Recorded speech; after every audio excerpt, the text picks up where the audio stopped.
Hey guys, it's the Fate Fanatic, and I am here with some Anthem patch notes. We're going to go ahead and take a look at these. We're going to see what all changed.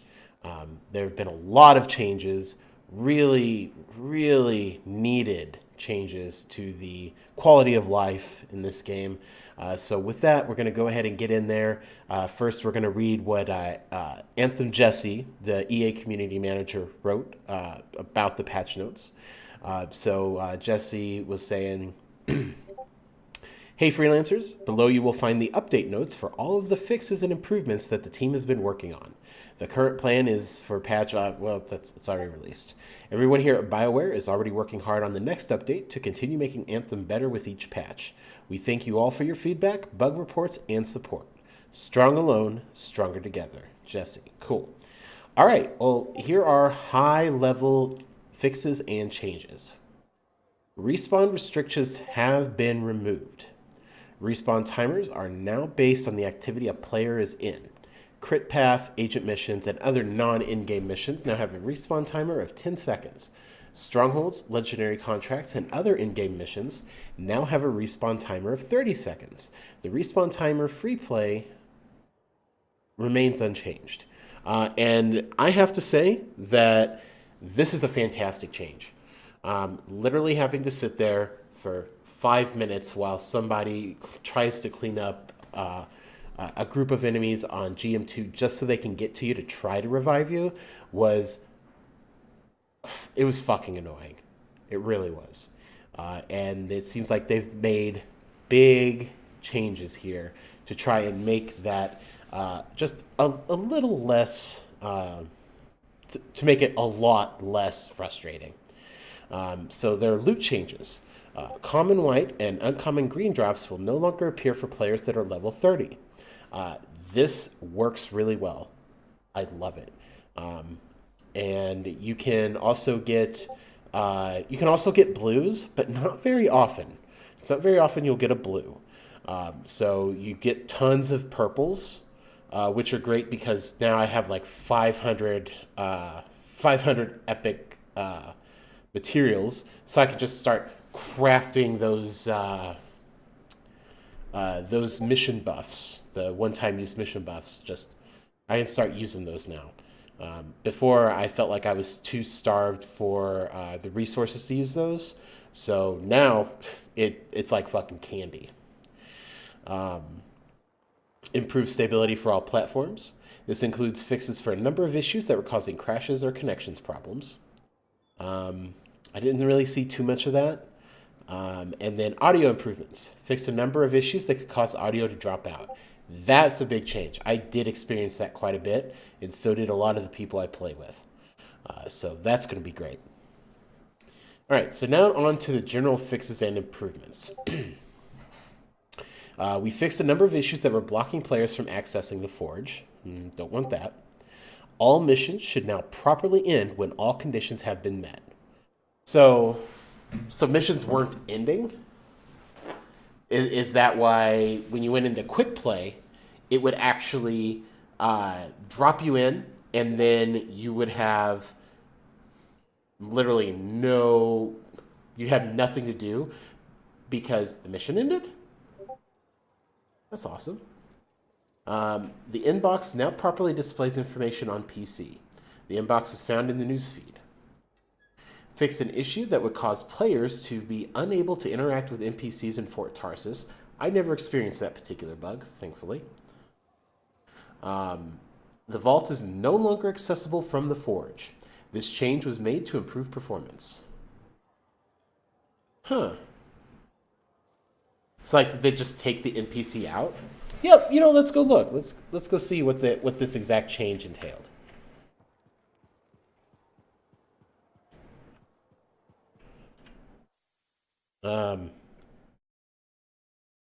Okay. Yeah. So you can still get to the vault from. Oh no, I misread that. Okay, the vault is no longer accessible from the Forge. That sucks. I liked being able to do that. Just go Forge, Vault, Forge, Vault. But I mean, if that really improves performance that much, who am I to say that that's a bad idea? All right. Let's see here. Okay. Fixed an issue that would cause the game to hang when entering menus while on an expedition. I never experienced that bug. Glad it's gone. Titans will no longer respawn on missions after they are defeated. Example, if players defeat 2 out of 3 Titans and then wipe on the third, the first 2 will not reappear when players respawn during a mission. Okay. So I guess that's a way that people were kind of cheesing it to try and get more gear. Glad that's fixed. Server shutdown messages should now appear less often. Good. Fucking good. The ability to quick play into a stronghold has been added back to the game. That's fantastic. I have yet to try it, but I really want to just get in there and, play some of the other content aside from the Hive, because honestly, that's the only stronghold I play. I haven't even gone back and redone the final mission. Mouse button 4 is no longer bound to the back button for PC players. Huh. Okay, sure. Crashes that occurred while selecting certain conversation options when interacting with an NPC have been fixed. Okay. Players should no longer get stuck at the end of the Tomb of General Tarsus mission. Okay, that's more fixes. Players should now run into less issues during quick play missions. Additional improvements to quick play will be coming in future updates. Fantastic. Players should no longer get stuck behind fog walls on missions or in strongholds as often. Neat. Players should now receive credit for the There Be Giants challenge when they are downed and when the event is active. Improve the audio when defeating creatures to provide better feedback. All right. So that means that, if you kill one of those wolves, then it'll make a sound that sounds like it's dying. No, that could be it. That could be it. Let's see here. We've got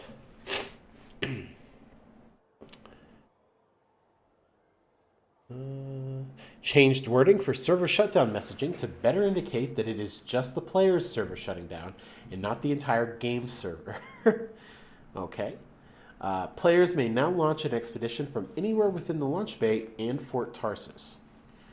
PS4 LED lights will now change based on the javelin being used. Okay, that's really okay.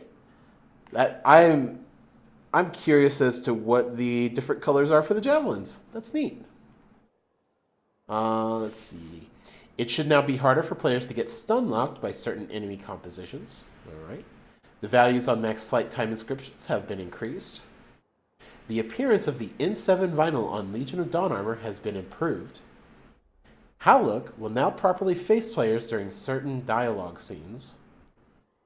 The message, "Open the Cortex to track the Legionnaire challenges," will no longer pop up after completing the appropriate challenges. Cool. All right. Fixed an issue that would cause players to get stuck at the entrance to the sewers in the Temple of Scar Stronghold. One of the people I play with said that this is still an issue. So there may still be something going on there. Creature updates. Titans. We have made several balance changes to all variations of Titans. Reduced overall damage mitigation from 100% to between 70 and 75% depending on the damage type. Increase the time that weak points are exposed. All right. I noticed that when I was playing earlier because the Titans, their arms are almost always glowing now. And it looks like there's like a weak point in their chest now too. Let's see. Increase the damage the Titan takes from weak point hits. Lesser Titan's weak points have been changed to be always active. Okay, yep. That makes sense. Improve the collision on the ring and seeking projectile attacks. This should make them easier to dodge. Okay. Decrease the radius of the seeking projectile attack. Oh, so they made the orb smaller. Okay. And decrease the damage done by the self-destructibility. Yeah. I don't think the self-destructibility was ever a problem. I just think that it sucked that it set you on fire so you'd overheat when you tried to fly. I think that's what sucked the most. Oh, excuse me. That's nasty. Frozen Scar Enforcers and Scrappers can no longer move or attack while frozen. Awesome. However, the Storms, the Elementalists, they can still move around. So, the Monitor's health has been greatly reduced in the Heart of Rage Stronghold. Okay. Force. Players will be less likely to be repeatedly staggered by heavy attacks.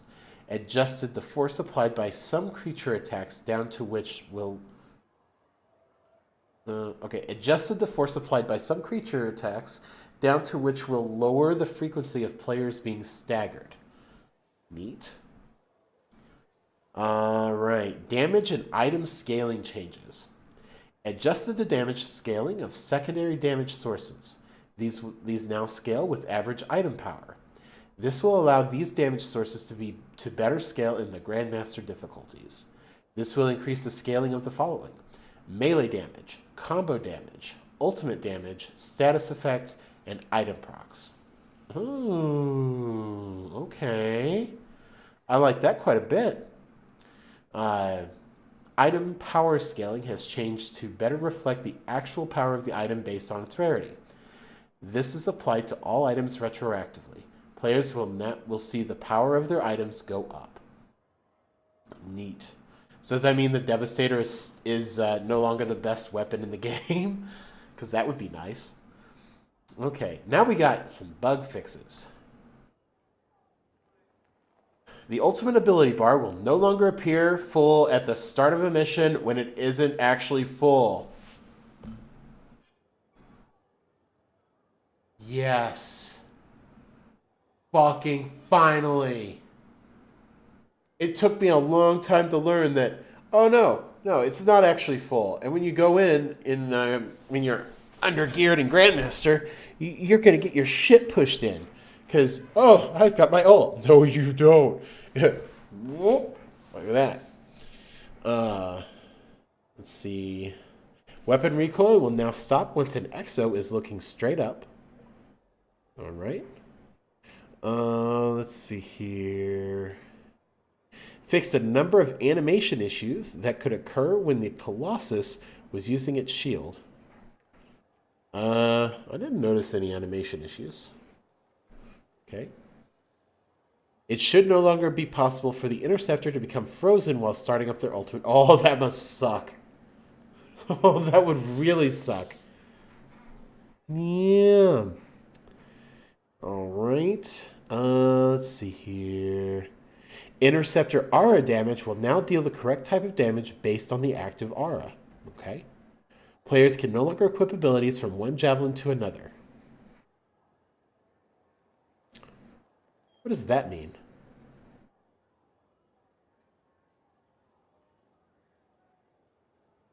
Wait, but javelins can't use the same abilities. Does that mean that you could, like, drag a storm ability onto a Colossus? Huh. Alright. The Colossus can now use gear faster after being attacked by a heavy hit from enemies. Okay. The Colossus can now shield charge through destructible objects such as explosive canisters or harvest nodes. Nice. I tried doing this when I started playing the Colossus and it didn't work. It was weird. The Colossus now recovers faster after crashing into walls because that's a legitimate issue. It really is. I crash into walls a lot as the Colossus. All right. Increase the base health of... Oh, sorry. Item balance updates. Increase the base health of Windwall and Bulwark Point to provide better scaling and higher difficulties. The duration of these has been reduced to 20 seconds, down from 60 seconds. Okay. Burst mortar's damage has been increased up to 300, up from 145, and its cooldown has been reduced to 6 seconds, down from 10 seconds. And its description has also been fixed. That's pretty good. I don't like using the burst mortar. The flat cannon's damage has been increased to 42, up from 30. All right. Battlecry's description has been updated to explain that it also reduces the resistances of affected target. Really? It reduces the resistances? Ooh. Ooh, that's really good. Now that I know that, I might actually have to start using it. Holy shit. Okay. Wraith Strike's damage has been increased to 250, up from 200, and it will now apply elemental effect to targets based on the active aura. Note, description text for Wraith Strike will be updated in 1.0.4. I guess I couldn't take 5 minutes to write a new tooltip? Okay. Whatevs. Item bug fixes. Wind Wall should no longer block or interfere with other player abilities. Ranger Grenadier components will now correctly lower the cooldown of grenade abilities. Fixed an issue where certain weapons were not firing where the crosshairs were aimed. I think I saw that video. Like, somebody had this big fucking, like, laser cannon, and it was just, like, shooting off in the distance. Like, instead of going straight, it was, like, 90 degrees or 180. It was a funny video. I'm sure it's on YouTube somewhere. You can find it. Let's see here. The Ice Blast ability for the Storm Javelin now has the primer icon correctly displayed. Nice. All right, inscription bug fixes. The thruster delay recovery inscription is now correctly applying a bonus. The overheat delay recovery inscription is now correctly applying a bonus. The weapon reload bonus inscription is now correctly applying. Okay. These will have non-updated text values until the next patch 1.0.4. Masterwork item balance updates. Okay.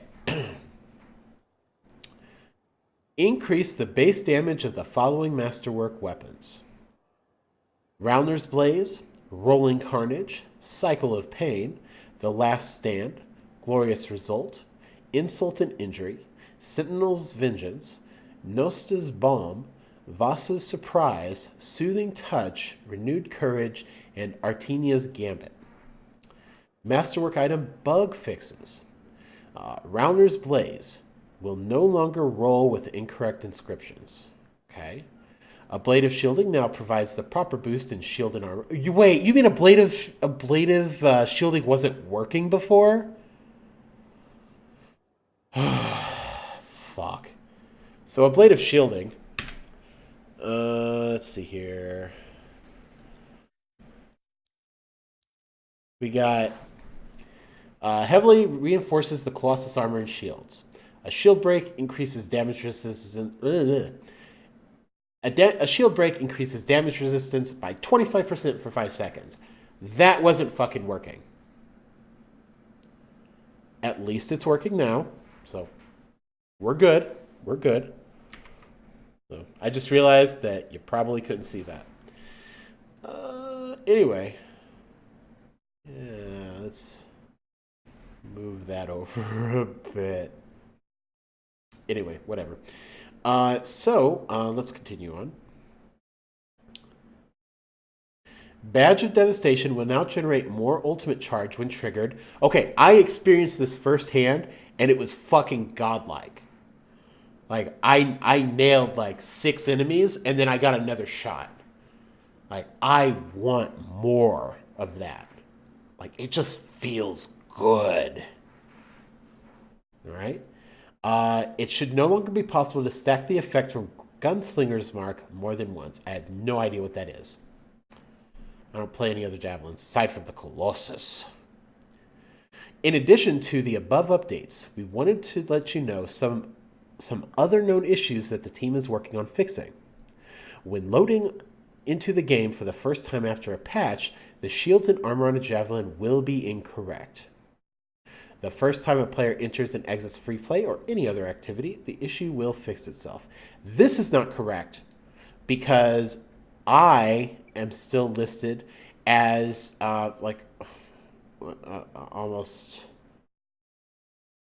490 on when I go in to see my friends and invite people to missions. I still show up as 490 myself. So that has not been fixed. Maybe if I go into free play and leave, maybe that'll work. Maybe it doesn't work with legendary contracts. Who knows? Players are not receiving their level 20 match consumables. Players were granted item blueprints instead of the recipes when they hit this level previously. Huh. All right, that's odd. Some players may experience audio crackling while in Fort Tarsus. Audio crackling. There may be some instances where players are unable to quit out of a quick play mission through the map UI. I have experienced this previously. This is a problem. A number of challenges may not be tracking properly, such as the objectives under the Legendary Freelancer challenge. Some players may encounter a bug where they are unable to interact with any objects or players. Visual effects on javelin thrusters are not functioning properly while stormy weather is present in the game. I don't think I've experienced that because I'm actually kind of a fan of how the thrusters look. So I didn't notice anything out of the ordinary. Inactivity messages may not be able to be dismissed after a player returns from being away. There are a number of origin error messages that some PC players may encounter, including origin showing that it is offline when it is actually online, and that the friends list is accessible when in offline mode. The UI may not display events for some players when an event has been spawned nearby in free play. Yeah, that's a problem. Can we fix that like ASAP? More specifically, can we please set up a system where we can see where the active events are, like before they start, or maybe give us a radar so we can not be completely blind when we go looking for open world events. That would be nice. And finally, there is a bug where armor pips can change in between activities. This is both a display and gameplay issue. All right, that is odd. Okay, so that is the entirety of the patch notes. So overall, it's massive changes. They literally changed all of the... they literally changed everything as far as combat goes. They rescaled everything. It feels really good. GM2 it isn't a bullet sponge anymore. It feels like it's difficult without being just annoying, I guess is the way I'd put it. So yeah, overall, pretty strong patch. I'm really looking to 1.0.4, see what else they do. And with that, I'm going to sign off. This has been the Fate Fanatic. Feel free to follow or subscribe, or don't, because that's your prerogative. Have a great day, and take care. Peace.